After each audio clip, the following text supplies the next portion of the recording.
What's up, Double R family? It's your boy Rod and Rico. What's going on, y'all?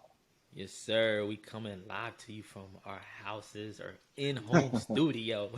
This is like a podcast if COVID was happening, ain't it? Yeah, for real. We done tracked back, but we had to do it for our one boy, Jordan, man. He started his podcast. It's all correlated, man. What's up, Jordan? How you doing, bro? Good, living life in sunny Yes, UK. sir. Yeah, for y'all don't know, that man is in UK. Right now it's what, like Living his best 23 life. for us, and you 8:23? Yes, sir. 5 hours ahead, East Coast. Damn. Oh, damn, bro. But nah, man, I really appreciate you taking out your time because I know the whole time change and it gets later for you over there. But I definitely appreciate you taking out that time, bro. Of course. So what got you over to the UK for the viewers that don't know, your backstory? So what got you over there from Florida? You was in Broward with us, and now you in UK, man. So after we graduated, because I haven't talked to y'all since like the last day of school, I feel like. So after we Pretty much. graduated, For real. Yeah. So after I graduated, I joined the military in October. So like we left school in June. That October, I went to basic in Texas, and then that was like 2 months. Then I had 1 month of like tech school or 2 months of tech school where you learn your job. I think it's called A school for Army or something. It's like AIT for us. Yeah. So I did that for 2 months, and then I was like, "Yo, you're going to Japan," and I was like, "All right, cool." So I went to Japan. Oh, how was that? It was straight. I liked it. I want to go back, but it's time to come home to America. So, because so yeah, I was there for 2 years. Then I went to Korea for a year and some change. That was cool. Where in Korea were you? Kunsan. Okay. Out there, there's army out there, and then there's a big base, Camp Humphreys. You know what I'm talking about? Yeah, I know exactly what you're talking about. Yeah, it's massive. One of my boys is there right now. Really? It's that Army talk, boy. Yeah, he's there right now as we speak. That's a good base to be at. Korea's dope. It's just like dirty air. So as long as you don't mind, like Yeah. Wait, what you mean? The air's dirty? Like you could taste it? That's like it's like sandy smog or some shit? from China. Like you like it's like like you can see the air. Like you can see the thickness. Oh. Like if you're flying in on a plane and you like, wait, is that like fog? No, it's like that's pollution. Okay. Oh, that's crazy. Yeah. I didn't know that. Damn. Yeah. And that affect y'all breathing and like the health of your lungs or anything like that? I think you probably just get used to it. I don't think so. I mean, probably long term we're probably in trouble, but right now, I hope I'm okay. It doesn't affect you. Yeah. Knock on wood. For real. And then after that, I got to UK. So you've been in UK for how many years now? 3, coming up on 3. Okay. Damn. Bro, And I ain't gonna lie, I'm jealous because you got to travel and experience different shit, man. You know, niggas stuck in Broward. I mean, I flew out of Broward, of course, but you got to live. It's different when you live in a place than you just visiting for a week or 3 days. But you got to live and experience those cultures. Yeah, it's cool. Is this like, all an extension? My bad. Is this all an extension of your contract, like with the military? Is that why you're moving to so many different places? So like when you're in, like active duty, and then we're overseas, like, it's kind of different from like stateside. I've never been stateside like base. I'm not sure how it works, but overseas, for example, once you go there, they say, hey, you have 2 years here, or if you have a family, they'll say, hey, you have 3 years or 4 years, so it's more stable with the family. But when I was single, it's just like, hey, you have 2 years here, and then you can choose to stay here or go to the next base. And then it's cheaper for like at least how the Air Force works, it's cheaper for them to keep you overseas versus sending you back to the States. So like some people I know have been overseas for like 20 years straight, just bouncing around to different bases. Jeez. Like every Let me 3, ask 4 you though, years. you guys don't get taxed though. Yeah, I don't get no tax. We get taxed unless you're deployed in the desert. Yeah. So yeah, we get taxed. Yeah. So if you're like Somebody told me if you Afghanistan, go to Germany, you don't get taxed. that's cap. I'm like, boy, you running away from Uncle Sam with all that bread. Nah, you have to be deployed, bro. Okay. I wish that'd be dope. I'd be So rich. yeah, No no, cap. for sure. So you're stationed over there. So you got what? One more year left because you said you've been there for 2. I've been here for 3 because I got married. So when you get married, they make you do like an extra one just for the family reasons. And then I actually leave in May. I leave May and I go to Texas, back to Texas. Damn! Congrats, bro. Congrats on getting married, bro. How does that been? Congratulations. Thanks. You too. Yeah, you got married too. You know. Rod, you're gonna get married pretty soon. We waiting on Rod to man up. We waiting on Rod to graduate, mature. Black man don't cheat on one. Black man don't cheat. Yeah, it's cool. Coming soon, y'all boys. It's coming soon. Pop the question now, bro. What let's get into it. What made you? How did you feel like you was ready? What made you? Was it you always knew, or was it like, yeah, this is the one? Yeah, she's with me through thick and thin. This is the one. I don't know how to really describe it. It's just like I felt like it was the right time. So then I was like, hey, let's get married. And that's not how I legit, like, you know what I'm saying? Like, I would hope not. I would hope not. Yeah. So they're like, hey, you want to get married today? She was like, yeah, I'm down. And no, it's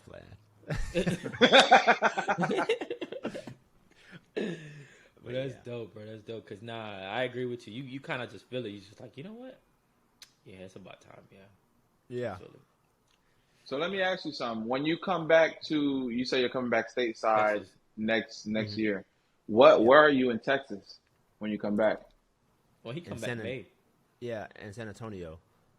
To like the same base where everyone comes to the Air Force, like do basic training. But I'm like gonna do. I have no clue what I'm doing. I'm not really sure. They didn't really tell me what I'm doing over there. So yeah, so we'll see. How long of a contract are you on? I was originally on 6, but then there's this thing called like basic preference or BOP, and then you can pick like your top 8 bases that you want to go to. So I put the one in Tampa, the one in Orlando. Those are the most closest ones for like Air Force. And then I put Texas 3rd. And then if they give you one of those bases, it's like you're guaranteed to get one of your top 8. And then you have to re-enlist. I was just in that base too. Yeah, it's dope. That base in Tampa is nice. I was just over there. Yeah. It's like It's right on the sea. Like right on the sea. Yeah, that's just beautiful. Yeah, it's hard to get that base because no one ever leaves. So like, there's no slots to go in. Oh, no one wants to go. That makes sense. That shit, it's peak.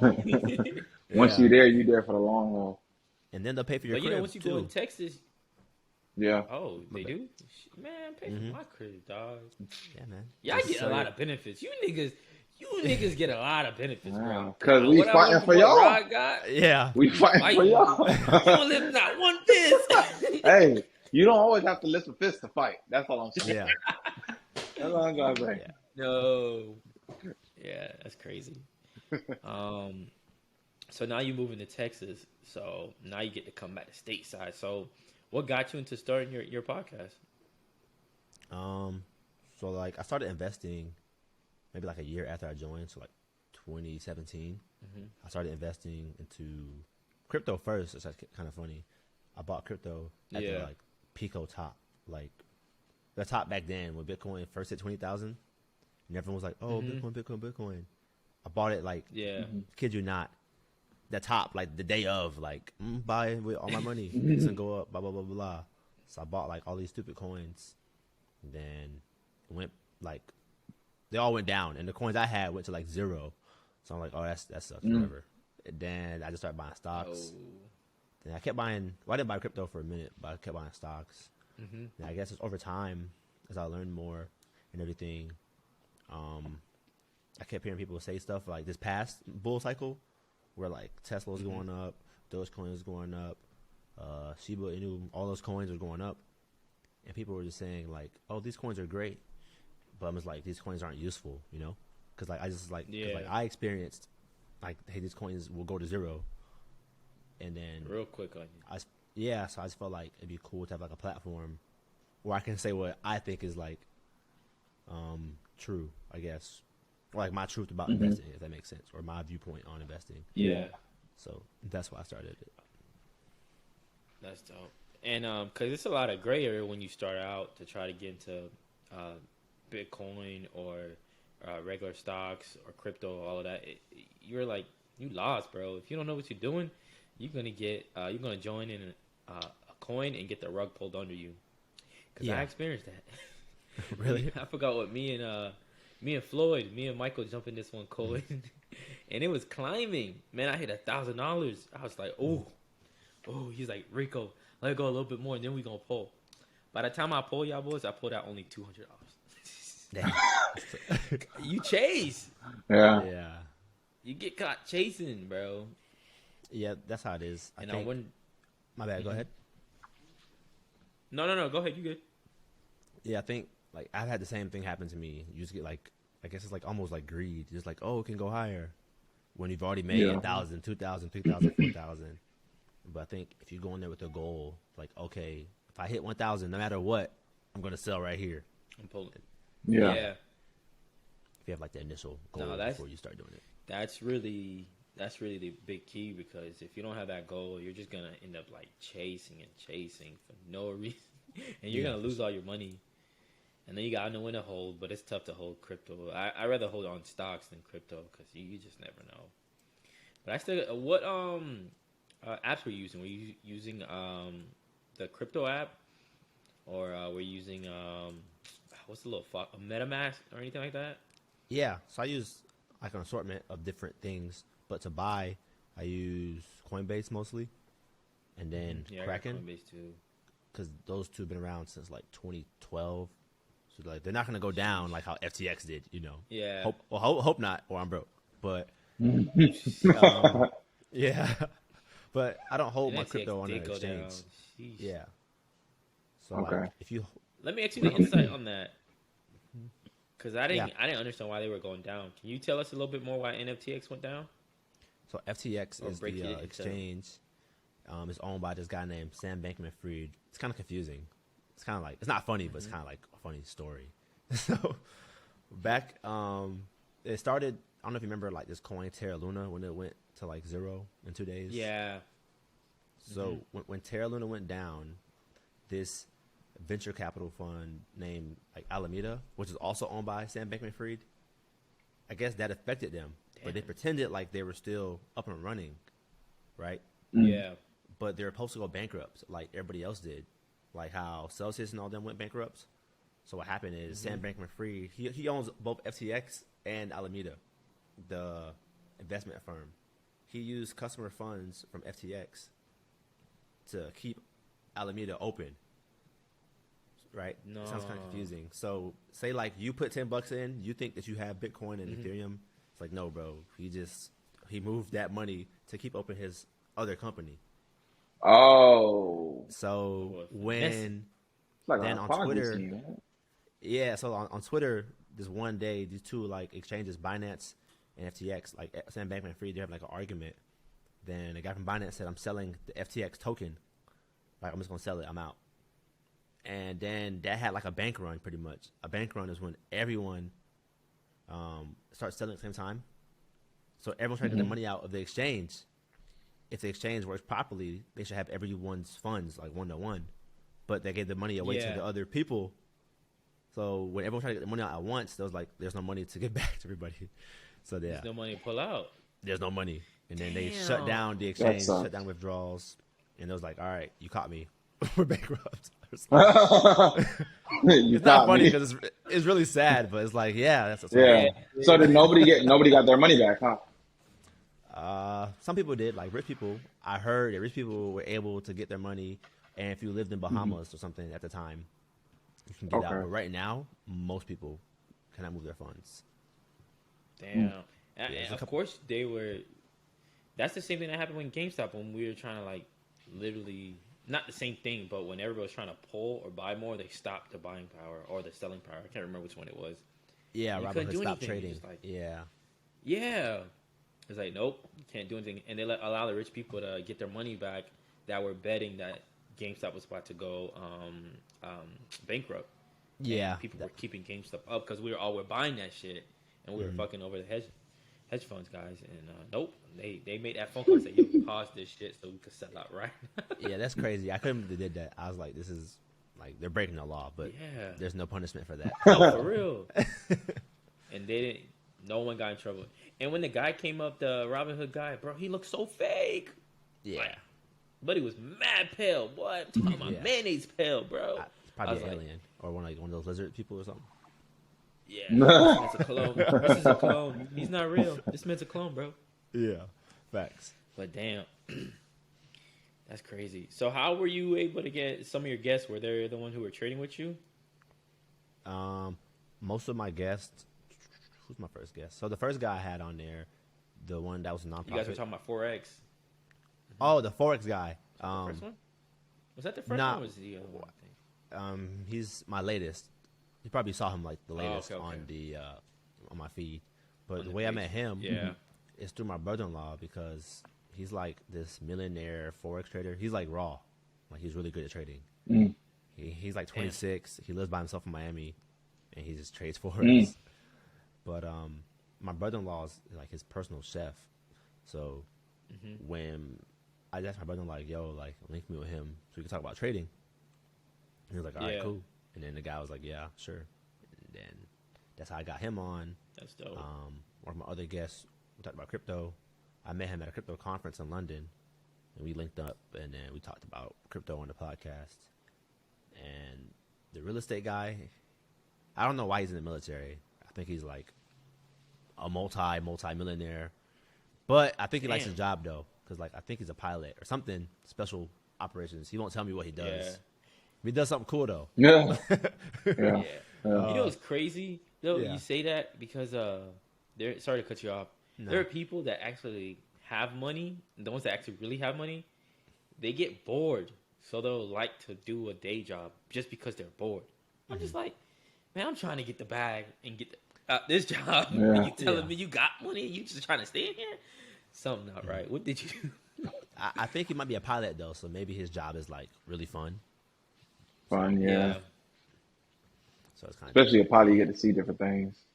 Yeah, for sure. And I think he's been in the military for 17 years. So, when you hit that 20-year mark, you get paid forever once you do 20. So I think he's trying to just get the last 3 years in, and he's straight. Yeah, that makes sense. Yeah. A multi-millionaire. Yeah, he's just making money on money on money. Like 60, 70 different rental properties. Jeez. Yeah, he Airbnbs them, or he just... Some of them are rentals, some of them he flips and wholesales, some Airbnb. He just does everything in real estate. That's dope. Cause I met a guy who does run a lot of property, and he Airbnbs them. He's a real cool guy. So how important would you say it is to network with people, bro? I think it's really important. I just feel like your network is your net worth. It sounds so cliche, but it's like true. No, it is. No, I agree. Because for example, like, I feel like myself, like I'm guilty of this. Like I think I know it all or something. Like I think I'm so smart, blah blah blah. Blah. But then you meet someone new, and it's like, damn, like I know nothing. You talk to different people, and they put you on a whole different side of like, for example, like I didn't do real estate, but then he's telling me, hey, you can do this, this, and this, or the Forex guy's telling me, hey, you can like make 15 grand in 5 minutes with the right trades. You know what I mean? So, and even not just money, but just like, I guess happiness in general. You might have that friend that you go confide in about certain things, or you might have that friend that's just for gaming. You know what I mean? Like, you have different people can fulfill different needs or wants in your life. So that's pretty cool to network. Yeah. No, it is. It's pretty dope. The guy that you interviewed by 4X, why do you think... I need to go and watch the full episode, because I want to know why sometimes Forex get like a little bad rep. Where like people are like, oh, I don't want to be in that Forex thing. But most of the Forex guys I do know a little bit, because I have a cousin who's in Forex, and he be killing it. I think I actually wrote an article about it. I don't know if y'all read it. It's about like, it's titled "Where the Forex People Went," or "Where did the Forex People Go?" Yeah, I saw that part. Yeah, because y'all remember when everyone was doing Forex, bro? Yeah, and then it was like, oh, bro, join my group. blah blah blah blah blah. I'm platinum. Yeah. Yeah, And platinum. that thing is funny because I'm like, come on, bro, like, you don't trade. Like I went to high school with you. Like since when do you do? Since when do you do this? Anyway, the thing with that, there's like a Ponzi scheme, like that type of thing. Because when you're trading, there's no rankings. Like there's no rank. You just trade. You're good or you're not. But the reason why people have like platinum 5400, how do I explain it? Like let's say I hit up Rod, and I'm like, yo, join my group. He joins, then I would get like commission per month because I signed him up. Right? Yeah. So I'm getting like $50 per month now because I signed up one person. Then if I sign more people up, I get more money. And this without trading. Like you don't have to even trade. You can just do invites. That's why everyone was like going so hard for invites, not for trading. They're trying to hit you, like they're trying to get you into the group. And then the person who gets invited, like eventually, like they can avoid paying the monthly fee. Because when you join that type of group, you pay like $100 fee per month or $200, $300 per month to learn how to trade. I put learn because I don't think they're learning that much, but maybe they are. Maybe they are, but like you can learn how to trade. They're learning how to build a group, and then I don't know how much, like you said, I did About notice that 'cause Forex. I got invited more to a webinar to hear how great the person was doing, not really like how am I trading the plays. They would say they would give you plays, but I don't know. You could join Discord for that now. Discord is a real big, powerful thing if you find the right group. But a lot of things I feel like you can learn off YouTube in terms of like trading and different schemes and stuff like that to run to make the most money on time. I think to an extent. YouTube has everything. Like if you follow Discord group. Yeah. And then What you say, Jordan? My bad. Go ahead. No, what did you say? I didn't hear you. It's a website called babypips.com, and I don't trade too much. Like I just started to trade. I'm more of an investor. But Baby Pips has like a whole like curriculum. It's like 700 different like I guess courses on just trading and different levels, all for free. So yeah, I feel like if you want to learn how to trade any type of market, Forex, crypto, stocks, options, well not options, but you know what I mean, like the main ones, and like how to read charts, babypips.com is all free. Babyhips.com? Baby Pips, yeah. So Babypips.com. That's pretty dope, bro. Because I had a cousin, he was looking to trade now, so I could send him that. See, that's what I mean. When you talk to someone else, you could learn a new thing. I would have never knew about Babypips.com, bro. Yeah, it's dope. It's been around for years. Because exactly. I felt like a lot of that stuff, you have to do a lot of research to get some of that stuff, bro. Or you just meet the right person. I think what the people did who did the Forex, they probably like screenshotted babypips.com and then they sold it. It's like, hey, this is my own learning content. Come and learn how to trade. And then that's how they got people.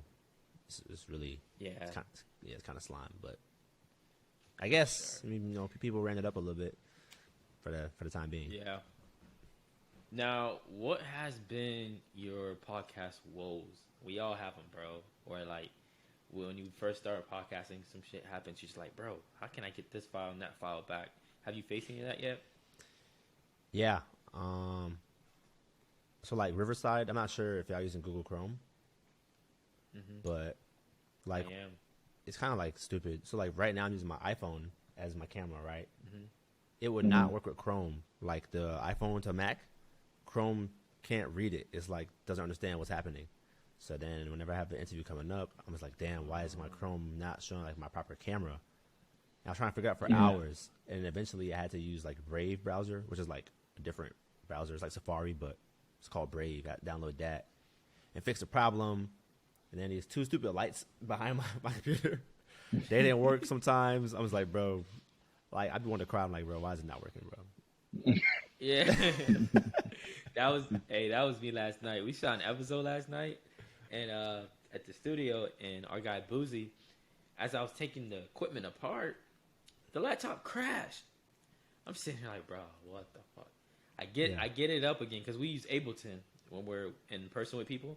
So I get it up. The first like 35 minutes that we did was showing. 40 minutes was showing, right? The back end part was gone.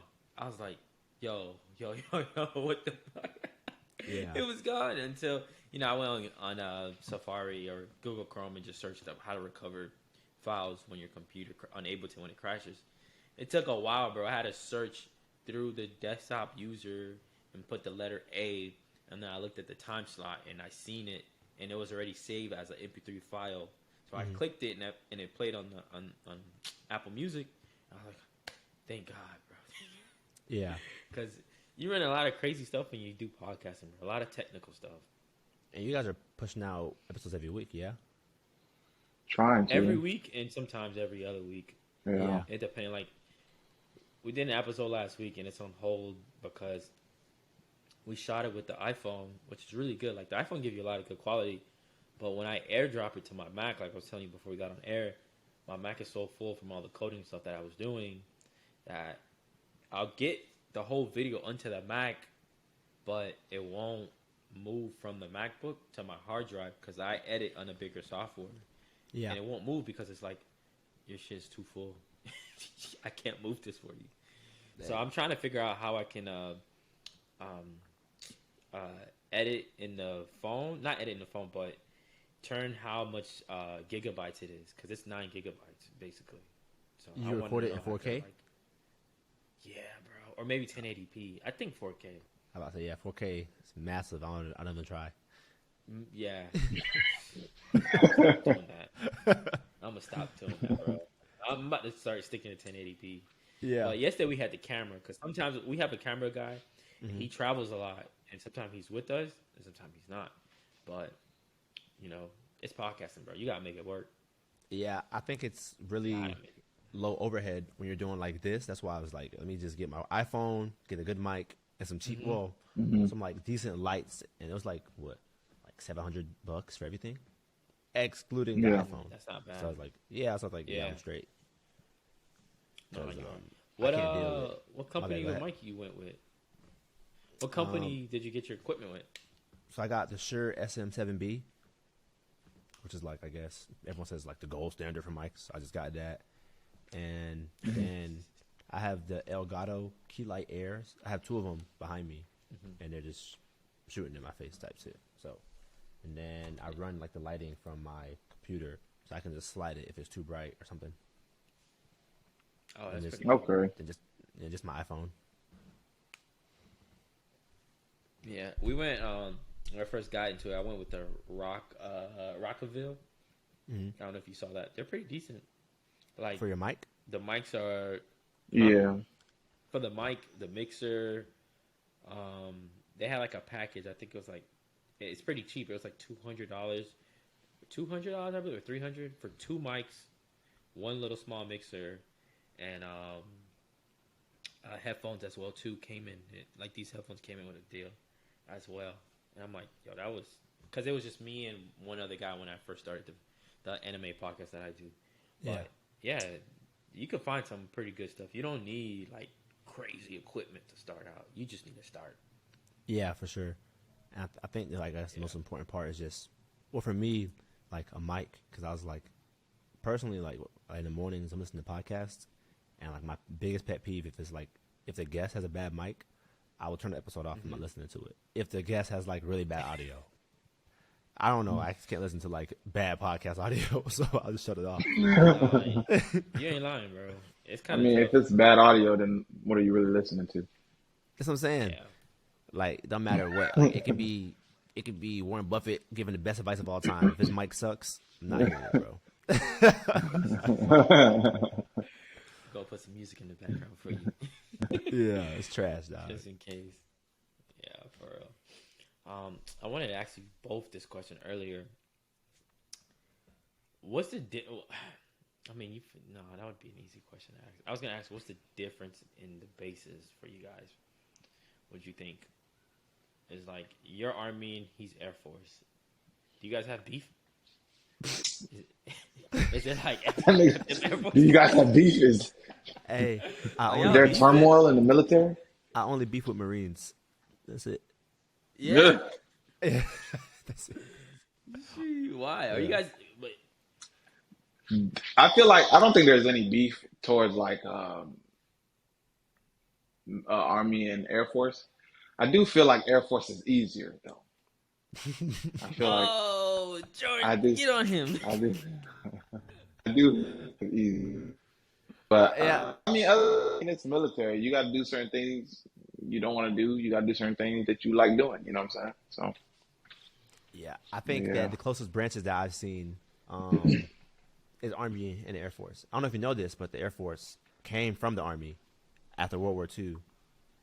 Once they seen I didn't know that. Yeah, once they seen how good like aircraft are in war, it was like, I think we should probably Mm-hmm. have their own branch. You know what I'm saying? Yeah. Yeah. But it I used to didn't be know that. called, That's pretty it was cool. like his own, like, I guess, like side part, like how the Space Force is, like right now, like the Space Force is attached Yeah. to the Air Force for now. Yeah. Well, it's his own branch, but it's like in an awkward position. I feel like Yeah. that's how the Air Force was with the Army until there's like, these guys, we can fly planes for real. So let's just make their own branch. But I think the chemistry between the Army and Air Force is like the best, besides like Marines and Navy, because those Marines and Besides Navies, other, yeah, they go together. they work you know hand what in I mean? hand. And then Army and Air Force go hand in hand. Like Yeah. the same aircraft that. There's a lot of joint bases as well too. Mm-hmm. Yeah, for sure. Yeah. Now, I want to ask you guys, give me one crazy story that you're allowed to share that you're like, it don't have to be something scary. It could be funny. It could be something wild. But give me one of your stories in your journey and your Air Force run. Either of you guys go first. Go ahead, Jordan. That's on you. I feel like I've seen a lot of stupid stuff. I need to hear them stories because I feel like y'all go through a lot, especially with the training. I feel like training was Yeah. kind of like a joke. I hope the Air Force doesn't come and like take me out of my house. But it's kind of easy training. It's the Air Force, but it's not that hard of training. So if you want to join any branch, like Rod said, it is the easiest branch. That's what I'm telling you. Not, yeah, it's not hard, bro. Training's really easy. I'll talk about that later. But All right, go ahead. the wildest story, I didn't see it happen. I just know that it happened. So my homeboy's girlfriend, I guess one night she was drinking or something, and then like she like stole a Humvee. It's like one of those like vehicles that, you know what I mean, like you go to war with, like on the convoys. Right? Yeah. Humvee. Yeah. Stole a Humvee because like the Humvees don't have keys; they just turn on. You know what I'm saying? Yeah. So she stole that, and then she smashed it into the gate. She smashed it into the gate. I didn't see it happen. All I know was next day, he's like, yeah, my girlfriend's in jail or something. I don't know. Some weird story. I was like, dang, that's tough. And they kept her in the Air Force. I mean, yeah, like they kept her in the Air Force. She's not kicked out. I was like, I don't know how that happened. Because I would have Oh kicked her out. wow, Somebody that's That's crazy. crazy. Yeah. Yeah, facts. She would have got kicked out with the quickness. What? Yeah. I'm like, bro, like, how did they let that slide? Not only did she take something, she drunk drive, she crashed to the gate, she did, I don't know, yeah. Exactly. Yeah, And a slap on the wrist. Yeah. Or back shots were happening. maybe. That'd be something, dog. That'd be something. Let me It stop. took me Go a ahead, second to Rod. process what you were saying. Yeah, it did. Go ahead, Rod. Let me hear your story, bro. What you got, man? So I think the wildest thing that we've done in training probably we did a thing called Nick at Night, and basically it's like two football fields with like beach sand, right? And it's at nighttime, probably like 1 a.m. in the morning, and we're low crawling through the sand. But as we're low crawling, there's live rounds getting shot over our heads. No. Right? And the live rounds have tracers on them. So you can see the bullets, like Star Wars, you can see it like fly over your head. Right? And you can hear it too, like do do do do boom, do do do do boom. Right? So we're low crawling, and sand, you can't really get a grip in the ground. So the more you go, the tired you get. The more tired you'll get. Right? So I was so tired. I took a break, and I took a break in the sand. I'm just laying there, and my drill sergeant pulls up to the side of me, like low crawling as well. And I look to the side of him, and he looks at me like we make eye contact. And he was like, keep fucking crawling. And I was like, all right, shit. There's nothing I really do. So I kept going. And that was probably the wildest experience that I've had during the military. I think. And then other stuff is like extracurricular, like getting drunk and stuff like that. But that's neither here nor there. You know what I'm saying? Is that what y'all did in basic training? Yeah. Dude. Yeah, that was like the end. Yeah, we did nothing like that. In the Air Force, the basic training, what I thought was going to happen was like something from, I don't know, like Major Payne or, I don't know, something more intense. Bro, so our first day, we flew to Texas from Florida, and it was on a bus. Mm-hmm. Mind you, I don't know if you know this, but people in the Air Force, like the instructors, they can't curse at you. They're not allowed to curse anymore. So wow. I didn't know that. I'm thinking they're going to like cuss me out. So, yeah, like you get off the bus, they yell at you a little bit. I mean, like, they yell, but it's like whatever. They're yelling at you, and then we get to like our dorm room. It looks nice. I was like, oh, it's really nice. Like to me, it was straight. Like I was expecting something like run down, like 5 shower heads. Yeah. We had 30 shower heads. Oh, yeah, that's the Army. Yeah, we had 30 shower heads. That's one shower head. Yeah, we had like nice water fountains where like you put your canteen in, it puts it out for you. We had a room with the TV. This sounds amazing. Bro, yeah, it was straight. Hey, sounds amazing, bro. Did you have your phone? Nah, you can't have your phone. Were you able to keep your phone? Nah. Okay. But during COVID, I heard they could. Yeah, that's what I heard too. They were able to hold their phones and stuff like that, but we weren't able to do that. But that sounds amazing, bro. You got like paradise. Yo, I just had a like last year I had AT annual training, right? So we go up to Fort Blanding in like upstate in bumbufuck nowhere in Florida, right? And like you've never been there, right? So we stay in these bays. It's like 32-man bays, right? Everybody's sleeping like bed to bed type stuff, right? Mm-hmm. There's one shower head with 5 faucets, right? So it's like all the guys is basically standing around this one shower head, taking a shower, shoulder to shoulder next to each other. You know what I'm saying? It's the worst experience ever, bro. Like the worst experience ever. That shit sucks. Yeah, if you don't want to go through that, join the Air Force. Hit up your join the Air Force, guys. Yeah, hit up your local recruiter. If you don't want to be buck buddies, I believe you guys get the same benefits as well too. Like the benefits aren't different, I don't think, between the all Air Force and Army. Even like the Coast Guard, they have everything the same. Yeah, it's kind of cool. Yeah, I was lied to. But I'm here now. Yeah. Well, now I'm a reservist. Before I was active duty. Oh, okay. What made you go reservist? Yeah. I didn't want to do active duty anymore. Like, you remember when you said you wanted to come back home? I wanted to come back home. So you don't I want decided to do National Guard. You don't want to get deployed and go fight for Taiwan, dude?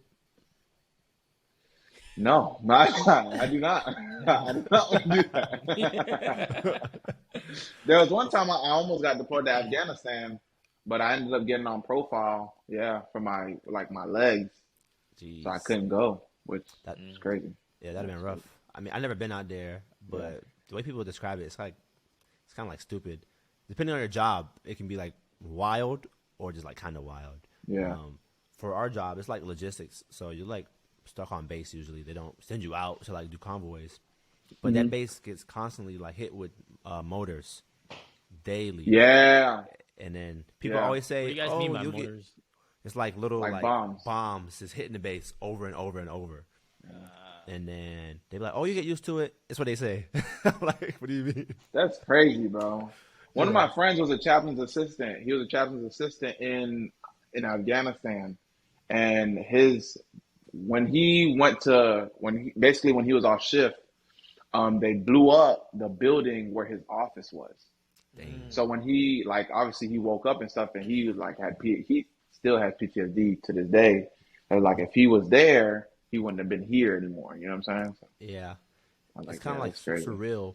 Because my cousin, he was security forces. I guess that's like the only one of the only jobs that I guess do combat in the Air Force. And then they do combos with the Army. Like they partner up and they go out. And he got in a firefighter out there.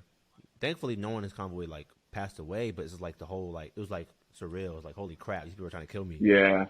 You don't know these people. You know what I'm saying? Like they don't know you. You don't know them. Exactly. That's the craziest thing. Yeah. That's the craziest Let me, thing. let me ask you both this: how much of a mental challenge is it to being away from home and experiencing what you guys experience? How much of a mental toughness do you need to have to go through that? I want to give you the Air Force answer first because it's gonna be a good answer, but I'll let the hardcore Army answer first. um, in the Army, it really depends on how social you are with the people that you're around. Like if you try to make the most of your time there, then you'll still have those feelings like, dang, I miss home and stuff like that. And there'll be certain days where you just like you'll be in that mode where you're like, dang, I wish I was home. Yeah. Right? Especially in basic training because you don't have a phone or anything like that. But then I feel like once you create friends and stuff like that, then you don't miss as much as long as you keep in contact with the people back home. It's easier to navigate, you know? Yeah. That's what I would say. For my What about you, experience, Jordan? yeah, BMT or basic training, I think that's like the worst because like you have no outside Yeah. contact, so you're just wondering like, dang, Yeah. and you just left, and usually you're like 18, 17, you've never ever left home, so it's like, dang, I'm like really gone, but Yeah. yeah, once you, I guess, make your friends, become more social, don't stay in your room, don't stay in your dorm. Like, Exactly. get out your room. Don't stay in your room. Yeah.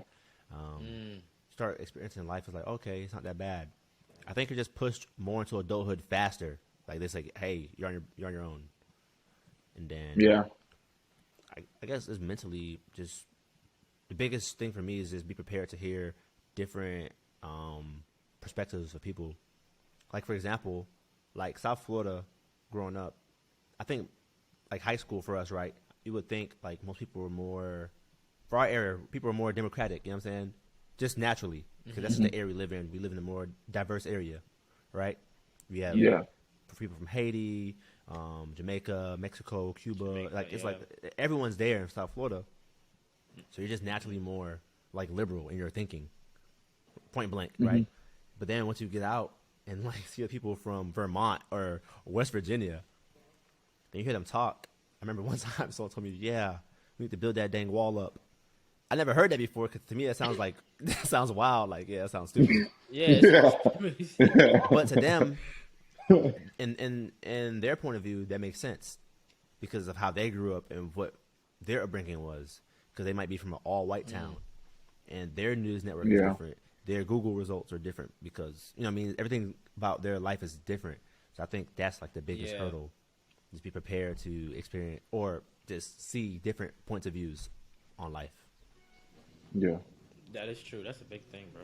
Let me ask you a question, Jordan. Did you in BMT? Did you guys do the gas chamber? Yeah, yeah. Yeah. It was pretty How cool. was that experience for you? Yeah. Like some sick stuff. I actually liked it. Like I don't know. What was a gas chamber? I'm a non-serving army government guy over here. I need to know what this shit was. It's like tear Okay. gas. So No, you go so ahead. Yeah. yeah.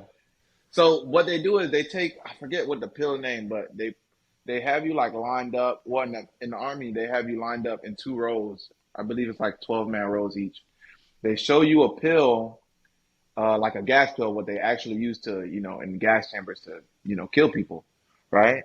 So they show you the pill and they're like, hey, this is the pill that's, we're gonna use today, da da da da, kind of educate you on the pill.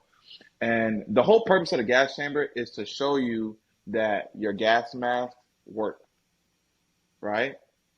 So you have your gas mask on when you go in. They do whatever they do to the pill to ignite it, to get it started, right? And then they tell you, okay, breathe in your gas mask and everything. You don't feel anything. Then they tell you take your gas mask off while you're still in the chamber. Take your gas mask off, right? And then to make sure you're breathing, they'll tell you something like count to 3 or count to 10 or say your ABCs backwards, right? To try to get you to breathe, right? Because a lot of people try to hold their breath. And once you inhale it, like my experience, I almost died. Like I promise you, bro. I almost. It felt like what it felt like to me. You know the cinnamon challenge? Mm-hmm. Like when you swallow it and you can't develop breath. You know what I'm saying? That's how I felt. Like I couldn't produce oxygen. You know what I'm saying? Or I couldn't take in oxygen at all. And I was like, and your eyes start tearing up. It's like somebody pepper sprayed you and they stuffed cinnamon in your throat. Damn. Yeah. Right? And then they're like they open the gate or they open the door for us to exit out, and I'm like in the middle of the 12-man row, and I have my arms on the dude in front of me's shoulders, and they're like, okay, you can leave now, you can get out. And bro, I could not breathe, I couldn't see, and I started hitting his shoulder. I was like, bro, go. Like I'm hitting him. I felt bad for that dude, right? Hitting him. And then when you go out, they're sick, bro. They're sick in the military because they videotape everything. So you see people coming out with snot, like tearing up, puking everywhere, and some people are using their like OCPs. I thought this was stupid. Some people are using their uniform to wipe their face when like the gas stuff is on your uniform. Exactly, it's on your uniform, so you're making it worse. But yeah, that was the gas chamber. Yeah. Jordan, what did you like about that, bro? That's what I want to know. Okay, not the actual being in the chamber part. That's like excruciating because it's like my eyes shut immediately. Like my eyes cannot take it. Like I was blind in there because it burns the heck out of your eyes. Yeah. And like each breath, because you have to breathe. It just burns. It's like excruciating pain to breathe. But once you got out to the normal air, I was like, oh, this feels good. I don't know how to explain it. It just felt good to be back. And like I don't. Because you're you know what it's like. You know what it's like? You ever been in like a sauna, right? And you're in the sauna, and then you step out to where the pool area is, and you're like, ooh, cool air again. Yeah. Right? That's like the feeling, but just more intense. On steroids, like it's amazing. Yeah. Like, dang, thank God we have regular air. Yeah. You can appreciate the air now. Yeah, facts. No bull. So, break down to our viewers what your podcast is about. I think we actually did a little bit earlier. Or was that off air that I asked that? You asked me off camera, yeah. Yeah. So my podcast. Definitely want them to know what your podcast. It's called It's All Correlated. Pretty much what that means. Cause like I'm big into investing. And on that podcast we cover stocks, crypto, business, and I eventually want to go to like geopolitical like stuff with Iran and the U.S. or China and Taiwan, stuff like that. But what I mean by correlated, like I'm really bad at math, but I like correlation. Because say an event in like something in the stock market, for example, it could affect the crypto market, and then that could affect the Forex market. Like everything is always correlated in all markets, Like if inflation goes up, then gold prices go up, you know what I mean? And then oil goes up. So like every market and event affects each other. It's even like this weird thing about the moon affects the market. It actually is correlated. I don't know how that works, but I mean, it's probably just coincidence and like BS, but maybe. I don't know. But that's what my podcast's about. And I pretty much want to educate myself and my viewers on just everything like investing wise.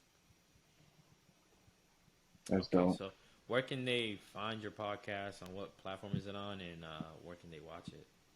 Or listen? We're on all podcast platforms. So like Spotify, Apple Podcasts, Amazon. There's a couple. I don't know who uses anything besides those two. But no offense if you do. Yeah. We're on there. And we're also on YouTube at It's All Correlated. We're on Instagram at It's All Correlated, and also Twitter. That's good. And how many episodes you got out right now, man? 4, but I have some pretty good ones coming up. I don't want to spoil it, but these might be like my biggest guest. So. Oh, this is dope. I gotta see. Unless they flake. So you drop it. We know about the flakers now. Yeah. We know about the flakers now. Yeah. You know got flaked a lot. Yeah. when do you drop? Are you dropping weekly or bi-weekly or once a month? I wanted to drop weekly. I was until I think last week. I just missed this last week, but Lord willing, if my guest comes through tomorrow, then I'll put an episode on Monday. But ideally, I shoot for the weekend time frame. Then I'll start doing 2 episodes a week. On Wednesdays, I want to have like a market update, show you what's going on with stock market, where the stock market's at in price. Talk about real estate and interest rates because people want to buy a house our age now. We're at the age. And I think people don't know, like, hey, rates are high, rates are low, what's happening. Crypto markets, and then just, I guess, main events of what's going on and what's shaking the markets. So that'll come out soon, maybe in March, where I'll start doing 2 a week. That's dope. That's dope. We definitely. What platform are you using to push your podcast through? Like, we use Anchor as of right now. What are you using? I use RSS.com. RSS. Yeah. So that pretty much. I was gonna use Anchor, but a lot of people use Apple Podcasts. I didn't know that, so I was like, dang, I gotta have a way to put it on there. So the only downside is I can't upload the video version like I would want to. Cause I think on Anchor you could, but on RSS you can, because Anchor uploads it to Spotify for you. Like, I think it's just Spotify. I don't think it does it to Apple too. I'm not sure. I tried, but it doesn't. So I use RSS.com and it pushes it out to all platforms. Yeah, because I see we get an RSS like link from Anchor that pushes it out on all some platforms. You gotta take the RSS, go onto the platform, and then put it. Yeah. So it's yours. It just does everything directly. You don't have to. Yeah, damn. We might have to switch, man. Just know that you won't be able to put your video version on Spotify though, so you're gonna lose that. Yeah. So. Well, we haven't played any video yet on Spotify. I haven't done that yet. Oh, okay, then yeah, RSS.com is. I'm not sponsored or anything, but yeah, it's dope. Yeah, it is. It is dope. No, that's the goal. That's what we're trying to get to. But man, we appreciate you coming on. We hope you get a little pod, and we appreciate you educating us. And damn, that was a funny story. But now I know Air Force is not like the Army. Yeah. So yeah. Go to your local recruiter today. Oh shit. But no, we'll definitely catch you in your next episode. We're looking forward to it Monday, and they all know where they can find you. And appreciate you, bro. Appreciate your time. Thanks for having me on. Yes, sir. Thank you for coming on. Thank you. All right.